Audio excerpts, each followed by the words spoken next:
In this video, I'm going to explain the best way to blow up your squat as a beginner. Stay tuned.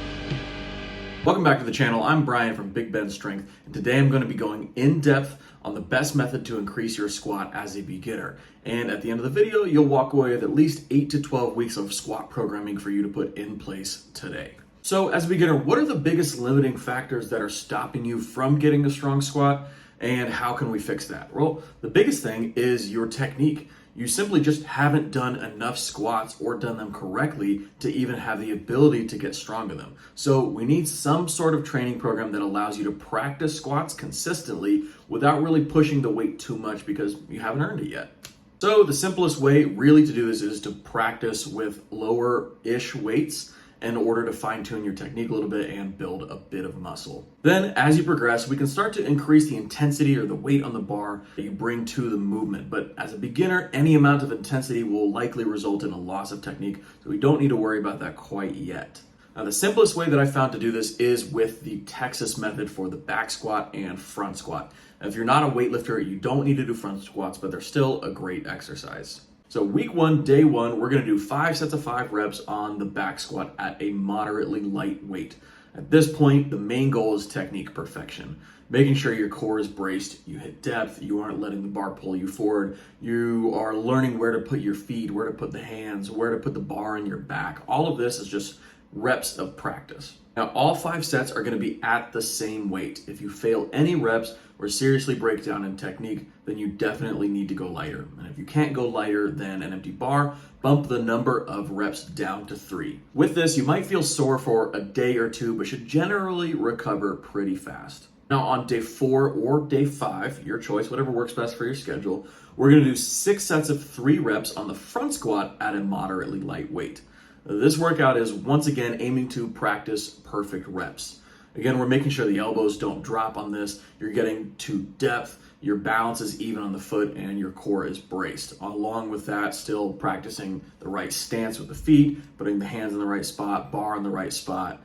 All of that is just technique work here. All 6 sets will be at the same weight, but it should be lighter than what you did for your back squat workout earlier this week. You might be sore for a day, but this workout will be way easier to recover from than day 1, as the weight is going to be lighter and there are lower reps. Now, that's going to be the training split. On week 2, we're going to do the exact same workouts, but we're going to add 5 pounds to the back squat for 5 sets of 5, and 5 pounds on the front squat for 6 sets of 3. You'll probably even feel a little bit better than you did last week just because you're starting to get used to the training. You might recover faster. We're going to continue to add weight each week for the next several weeks until you just can't add weight anymore to one or the other. Now, once you get to this point, it's time to switch things up.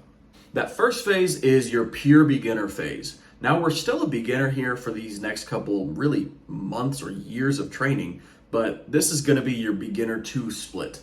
Day 1, back squat, 5 sets of 5 reps. Day 2, front squat, 5 sets of 3 reps. And day 3 is back squat, 1 set of a heavy 5 reps. So on day 1, we're gonna back that weight down from your last 5x5 that you failed by about 15 to 20 pounds. This should feel like a nice little break from the grind of the last few weeks of training. And on day 2, we're gonna back that weight on front squats down by the same amount for 5 sets of 3 reps. You might be sore from day 1 still, but you'll feel better on the last couple of sets. On day 5, we're going to swap out that volume set. Instead of doing 6 sets of 3 on the front squat, we're doing 1 set of a heavy set of 5 on the back squat.